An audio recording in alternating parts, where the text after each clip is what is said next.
తాకట్టులో ఉన్న బంగారాన్ని విడిపించి ఆ రోజు ఆన్లైన్ ధరకే కొంటుంది కొమ్మూరి గోల్డ్. నమస్కారం అండి, సుమన్ టీవీకి స్వాగతం. నేను గీతాంజలి. ప్రస్తుతం నేను శ్రీనగర్ కాలనీలో ఉన్నటువంటి కళాశ్రీ టెంపుల్ గ్యాలరీ అని చెప్పొచ్చండి. ఆర్ట్ గ్యాలరీ అని కూడా అంటారు. చాలా మంది గతసారి నేను వీడియో చేసినప్పుడు అడ్రస్ ఎక్కడ అని అంటున్నారు.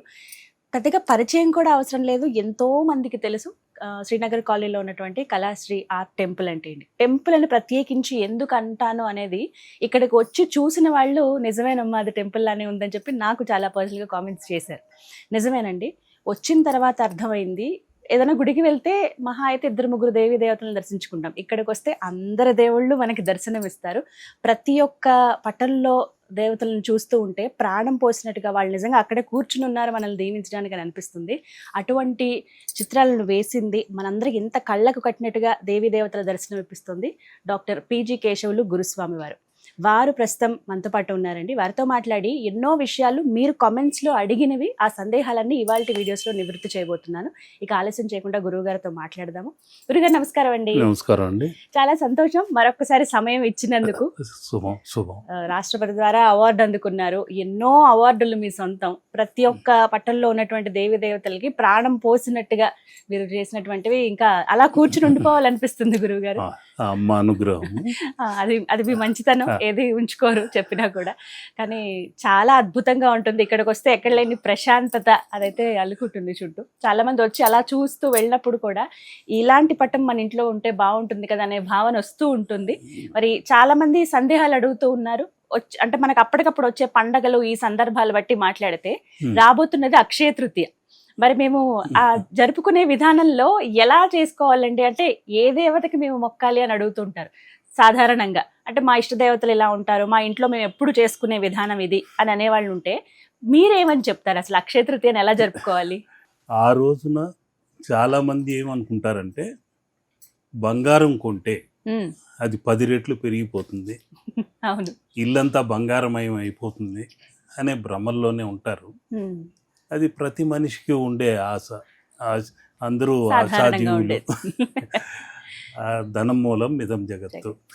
కాబట్టి ఆ బంగారం అనేది ఏదో ఆభరణాలే కొనాలన్నది లేదు. 10 రూపాయలు ఖర్చు పెట్టినా పసుపు కొమ్ము తెచ్చుకున్నా అది కూడా బంగారం. అవునా? దరిద్ర దోషాన్ని వదిలించేది హరిద్రం. కాబట్టి ఆ రోజు పసుపు కొని తెచ్చుకున్నా బంగారమే అవుతుంది. ఆ బంగారం కంటే విలువైనది మన మంచితనం, సాత్విక గుణము, మన ఆలోచన విధానం.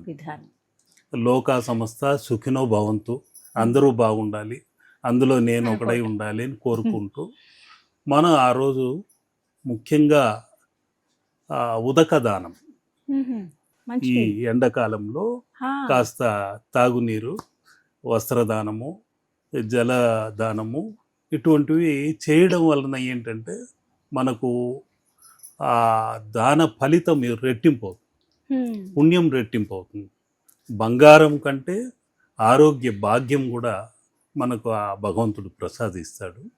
కాబట్టి ఆ రోజున మనం వాళ్ళ స్తోమతకు తగ్గట్టు బంగారం కొనటము, లేకుంటే బంగారంతో తయారు చేసిన ఇటువంటి స్వర్ణమూర్తుల్ని కొనటము తీసుకెళ్తూ ఉంటారు. మాకు బాగా దీవించి ఇవ్వండి, మా ఇంట్లో లక్ష్మీ కటాక్షం కలగాలి, కుబేర కటాక్షం కలగాలి అని కోరుకుంటూ ఉంటారు. అదే కాకుండా అక్షయ పాత్ర కూడా ఇస్తుంటాను. ఆ అక్షయ పాత్రలో 18 జీవధాతువులు, అదృష్ట ధాతువులు ఇవన్నీ కలగలిపిస్తుంటాను. దానిలో ఉన్న ఆ అదృష్ట ధాతువుల వల్ల ఇంట్లోకి నెగిటివ్ ఎనర్జీ అన్నది రాదు. మనం చేసుకున్న దుష్కర్మలు ఉంటాయి, అవన్నీ దగ్ధం అవుతాయి.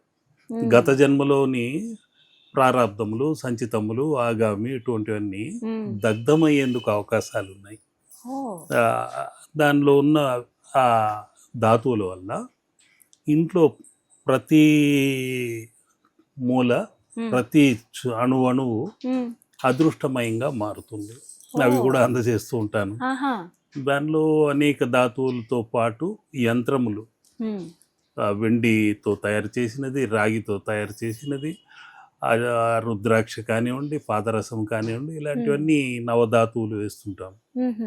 దాని వలన ఒక పాజిటివ్ ఎనర్జీ ఆ ఇల్లంతా ఉంటుంది. ఓ. మనం సంకల్పం చేసుకుంటూ ఇక్కడున్న అక్షయ పాత్రని ఉమ్. ఆ సంకల్పం చేసుకుంటూ అందరూ బాగుండాలి, ఉమ్.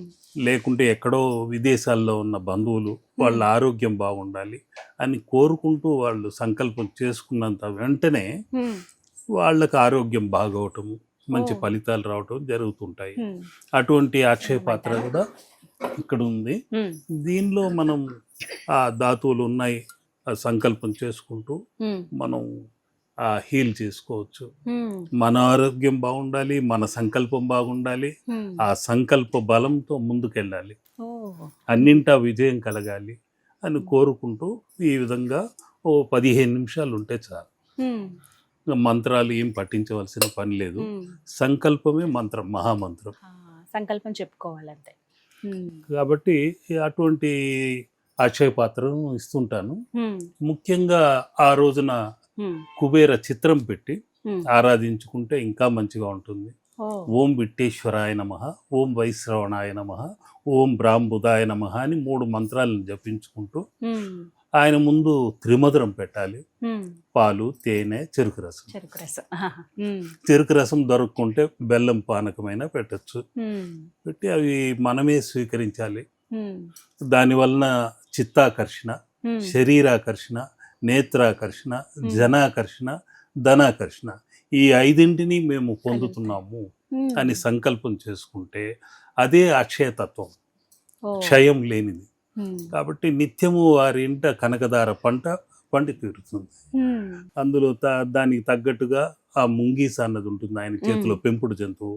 అవును. ఎక్కడ నిధులు ఉంటాయో అక్కడంతా నాగబంధనం ఉంటుంది. ఉమ్. ఆ నాగములన్నింటినీ పక్కకు తప్పించి ఉమ్. ఆ నవనిధులను ఆయన కైవసం చేసుకునే ఉమ్. యక్ష పురుషుడు, యక్ష రాజు.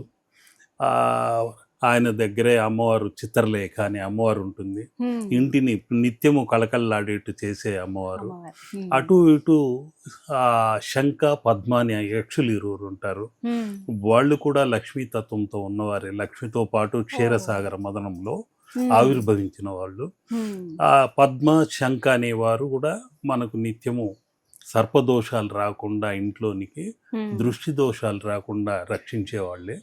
ఆ ద్వారపాలకులే కాకుండా ఆయన కూర్చున్న అశ్వం, ఉమ్. క్షీరసాగర మదనంలో పుట్టిన అశ్వము, ఓ. అటువంటి అశ్వపీఠమే ఆయనకు ఉంటుంది. ఉమ్. ఆయన ముందు లక్ష్మీ కమలం ఉంటుంది. ఉమ్. ఆ లక్ష్మీ కమలం మత్స్య యంత్రం ఉంటుంది. ఆ మత్స్య యంత్రం కింద కుబేర యంత్రం ఉంటుంది. ఇవన్నీ కాకుండా నవనిధులు, ఉమ్. నవధాన్యాలు ఇవన్నీ కాకుండా ముఖ్యమైన దానిలో తరతరాలకు తరగనటువంటి వరాలను ఇచ్చే ఉమ్. ఒక మకర నిధి ఉంది.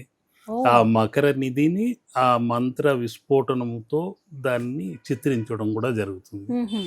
అటువంటి చిత్రము అందజేస్తూ ఉంటాను. ఉమ్. ఆ చిత్రం ఉత్తర దిశకు పెట్టుకొని కుబేరు స్థానం కాబట్టి, కుబేర స్థానం కాబట్టి ఆ కుబేర కటాక్షం కలగాలి. ఆ కుబేర లక్ష్మి కటాక్షంతో మేము అన్నింటా విజయం పొందాలి, మంచి విజ్ఞాన మార్గంలో మా పిల్లలు పయనించాలి, ఇలా సంకల్పం చేసుకుంటూ ఆ రోజున ఆరాధన చేసుకుంటే ఉమ్. చక్కటి ఫలితాలు వస్తాయి. ఉమ్. ఇంతే కాకుండా కొందరికి ఏంటంటే నరఘోష విపరీతంగా ఉంటుంది, అవును. కాలసర్ప దోషం ఉంటుంది. ఉమ్.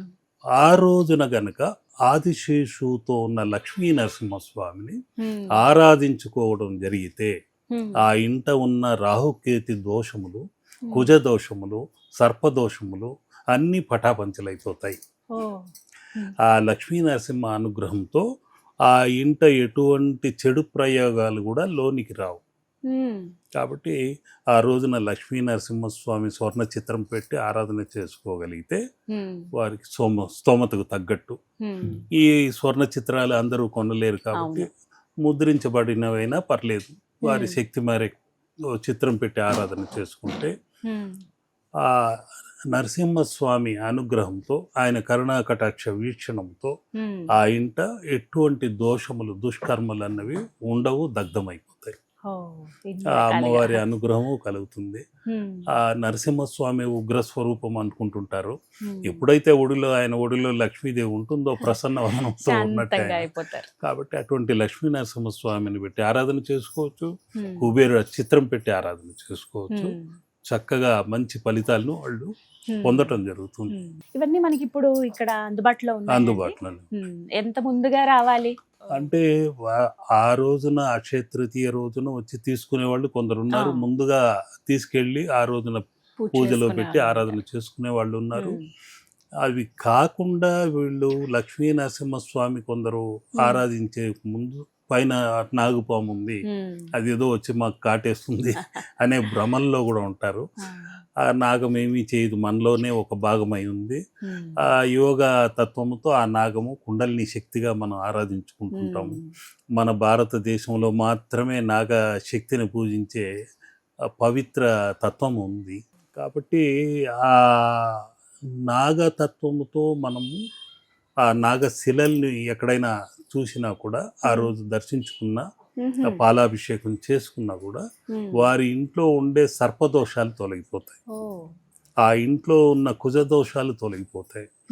కొందరు కుజ దశలో పుట్టడం జరుగుతుంది, కుజ దోషాలు ఉన్న వాళ్ళు ఉంటారు.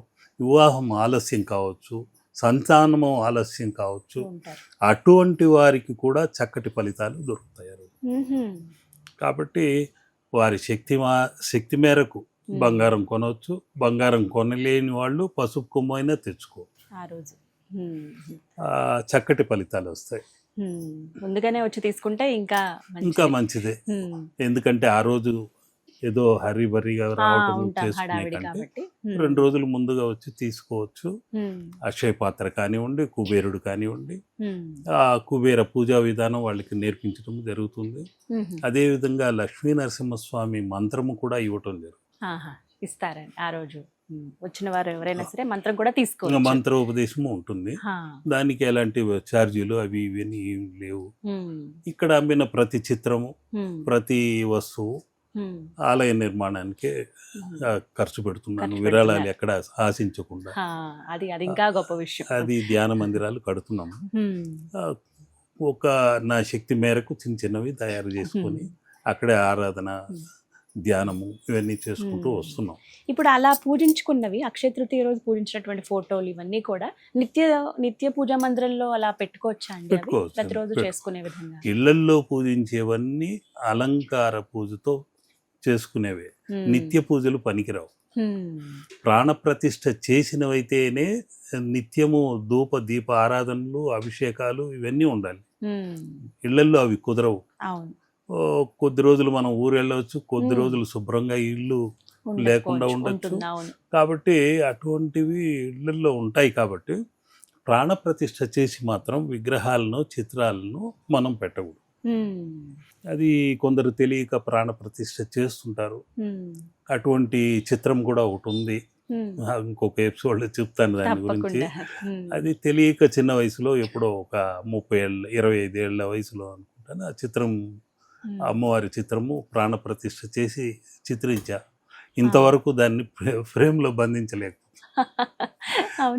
బంధించలేక పక్కకు పెట్టేశాము.